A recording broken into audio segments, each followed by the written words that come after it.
قرآن مجید کی واحد صورت نماز فجر کے دو سنتوں کے بعد اللہ تعالیٰ اس کو اپنا ولی بنا دیتا ہے جب تک کہ یہ صورت پڑھنا نہ چھوڑے۔ اللہ تعالیٰ سے جو بھی قیمتی چیز مانگ لے اللہ تعالیٰ خوشی سے دیتا ہے۔ فجر کے بعد پڑھا جانے والا ایک عظیم وظیفہ اللہ کا ولی بننے کا راز۔ ناظرین کرام، بہن بھائیو، السلام علیکم ورحمۃ اللہ وبرکاتہ۔ آج ہم آپ کے سامنے ایک ایسا نورانی وظیفہ پیش کرنے جا رہے ہیں جو نہ صرف دلوں کو منور کرتا ہے بلکہ بندے کو اللہ تعالیٰ کی خاص قربت عطا کرتا ہے۔ یہ وہ عمل ہے جس کے بارے میں اہل دل فرماتے ہیں کہ جو شخص اسے اپنا معمول بنا لے اللہ تعالیٰ اسے اپنی ولایت کے سائے میں لے لیتا ہے۔ ذرا تصور کیجئے ایک ایسا بندہ جو دنیا کے ہنگاموں میں گرا ہوا ہو مگر اس کا دل اللہ کے نور سے روشن ہو۔ ایک ایسا انسان جس کی دعائیں رد نہ ہو۔ ایک ایسا خوش نصیب جس کے لیے زمین و آسمان کے دروازے کھل جائے۔ یہ سب کچھ ممکن ہے اور وہ بھی ایک نہایت آسان عمل کے ذریعے۔ ناظرین کرام، بہن بھائیو، یہ وظیفہ نماز فجر کے دو سنتوں کے بعد ادا کیا جاتا ہے۔ فجر کا وقت ویسے ہی برکتوں اور رحمتوں کا خزانہ ہے۔ اس وقت کی گئی دعا، تلاوت اور ذکر اللہ تعالیٰ کے ہاں خاص مقام رکھتا ہے۔ اب آئیے اصل وظیفے کی طرف آتے ہیں۔ یہ قرآن مجید کی ایک نہایت مختصر مگر بے حد عظیم صورت ہے جس کا نام سورہ اخلاص ہے۔ یہ وہ صورت ہے جسے قرآن کا ایک تہائی حصہ قرار دیا گیا ہے۔ اس کے اندر توحید کا ایسا جامع بیان ہے کہ انسان کے ایمان کو جلا بخش دیتا ہے۔ وظیفہ کیا ہے؟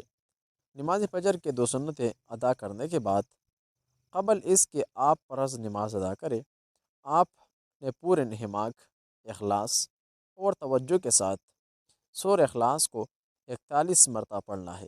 جی ہاں، صرف 41 مرتبہ۔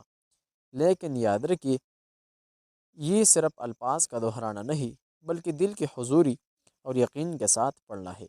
پڑھنے کے بعد اللہ تعالیٰ کے حضور عاجزی سے ہاتھ اٹھائیے، اپنے گناہوں کی معافی مانگے اور پھر جو بھی جائز حاجت ہو، ضرورت ہو، اللہ تعالیٰ سے طلب کرے۔ محترم ناظرین کرام، بہن بھائیو، اہل معرفت فرماتے ہیں کہ جو شخص اس عمل کو پابندی کے ساتھ جاری رکھتا ہے اللہ تعالیٰ اسے اپنا دوست، اپنا ولی بنا لیتا ہے۔ اور جب اللہ کسی کا ولی بن جائے تو پھر اس کے لیے ناممکن بھی ممکن ہو جاتا ہے۔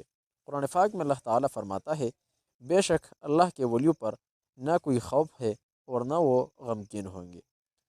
ذرا غور کیجئے، کتنی بڑی بشارت ہے یہ۔ نہ خوف، نہ غم، نہ پریشانی۔ یہ وہ کیفیت ہے جس کی تلاش میں انسان پوری زندگی گزار دیتا ہے۔ لیکن ایک شرط ہے، یہ وظیفہ مسلسل کرنا ہوگا۔ اسے ایک دن، 2 دن یا چند دن کا عمل نہ سمجھے۔ یہ ایک روحانی سفر ہے، لہٰذا ایک تعلق ہے جو آپ کو اللہ تعالیٰ کے قریب لے جاتا ہے۔ اگر آپ اس صورت کو پڑھنا چھوڑ دیں گے تو اس کے اثرات بھی کم ہونا شروع ہو جائیں گے۔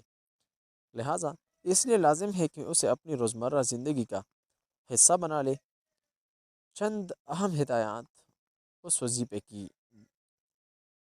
نمبر 1، وظیفہ ہمیشہ بوضو حالت میں کرے۔ نمبر 2، قبل رخ بیٹھے مکمل توجہ کے ساتھ تلاوت کرے۔ دل میں یقین رکھے کہ اللہ تعالیٰ آپ کی دعا ضرور سنے گا۔ حلال رزق اور پاکیزہ زندگی اختیار کرے کیونکہ یہ قبولیت کی بنیاد ہے۔